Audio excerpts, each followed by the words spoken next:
I'm Randy, the Natural Couture. This is Dean Lister. I'm Stefan Bonner. This is Canada Spider Grove. I'm Cara Precinct. This is Brandon Truth Vera. Hey, I'm Ariane Celeste. Yeah, I'm Chuck Liddell, and you're watching MMA Fix.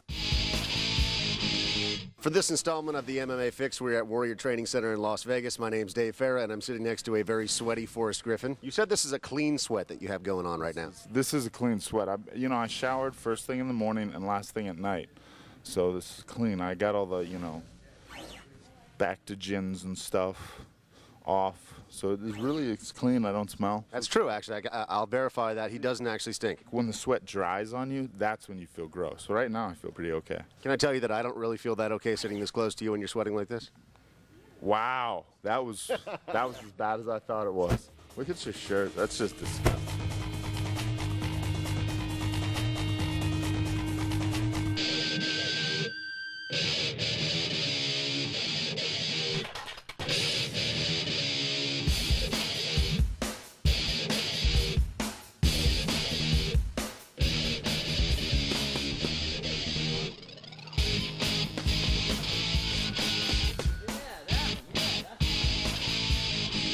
We just saw you do about 7 rounds. Do you normally train for 7 rounds as you're getting ready for the title shot here in a couple of weeks? Yeah, I do 7 rounds usually of everything. It's a 5-round fight, so I do 7. During your training, during one of the rounds here in the ring at Warrior Training Center, there was this big blue monster that was chasing you around the ring. Were you envisioning Rampage at the time?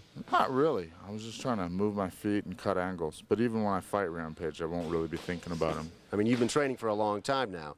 Do you have to think about every motion? Yeah, I mean, I think about most of it. Sometimes it comes on those days, but I think about most of it.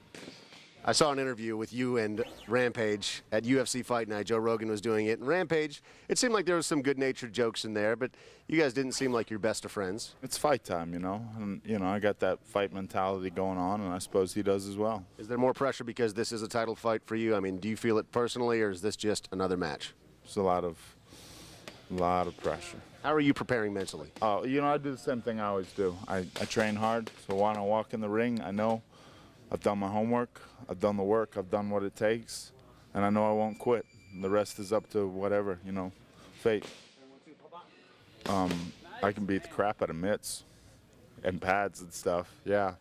I don't make a lot of mistakes. I was cutting my angles. I do pretty good against things that don't hit back. If Quentin doesn't hit me back, I think I'll be good.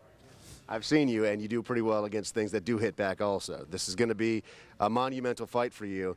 Monumental. I was just complimenting your word choice. You were a coach on The Ultimate Fighter. Did you enjoy the coaching experience? I'm going to be honest with you. I tried to quit. Did you really? Yeah, Dana said no. I said, okay. But it wasn't that fun. It kind of sucked. How far in did you try to quit? The first day. No, I'm kidding. No, I'm kidding. No, it was like in the middle, man. It's just, I got frustrated. Things are hard. I did not do a good job of having fun at practices. Rampage's practice, they come out laughing, joking. My practices were all serious, like, marching into our death or something. I don't know. I got to lighten it up a little bit. I don't know. It paid off, though. Your guy, Amir Sadallah, won the Ultimate Fighter 7. He did. I'm stoked about that. I stayed as detached as I possibly could, To me, there was one fight that mattered, and that's this fight, none of their fights, I helped him as best I could. I told him, my 2 cents. But in the end, I really wanted to just prepare myself for my fight. The past 3 years for Forrest Griffin, almost everything has changed. I remember when I first moved to Las Vegas, I saw you and Stefan Bonner walking around the MGM, and it was when the Ultimate Fighter 1 had just hit the air, and you were a different guy at that time. I don't go out. I don't really drink anymore. Just kind of, did it. I had the opportunity to go to those clubs. I saw them. They weren't that cool. Turned out, I was like, oh, man, these clubs in Vegas is the best. I'm from Georgia, I've been to college bars where they give you your drinks in a plastic cup. I'm not always as nice to people as I should be as far as a negative thing. I realize that in 5 years you're going to see me at Walmart.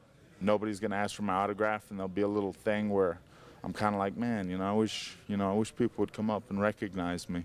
I realize that, but right now it's too much. I'm not really that. It's just sometimes you're not on. You don't feel funny. You don't feel whatever. You're tired. You're cranky, and that's when people want to introduce you to their family. So, I try, but I could always be better. If you win this match against Quentin and the championship, what do you think is going to change about your life? Well, I'm gonna wear belts everywhere I go. A giant belt. You're one of the hardest working guys in MMA, and you've done a great job of. Well, it's because I'm from Augusta, James Brown's hometown. Hardest working man in showbiz. So. Is that what it is? No, I think it's completely irrelevant. Sorry. Best of luck to you at UFC 86. You know I'm pulling for you, and I really hope that you win. If you're not, I'm gonna beat you up. That's why I'm pulling for you. Okay, good. I'm Forrest Griffin, and you're watching the MMA Fix.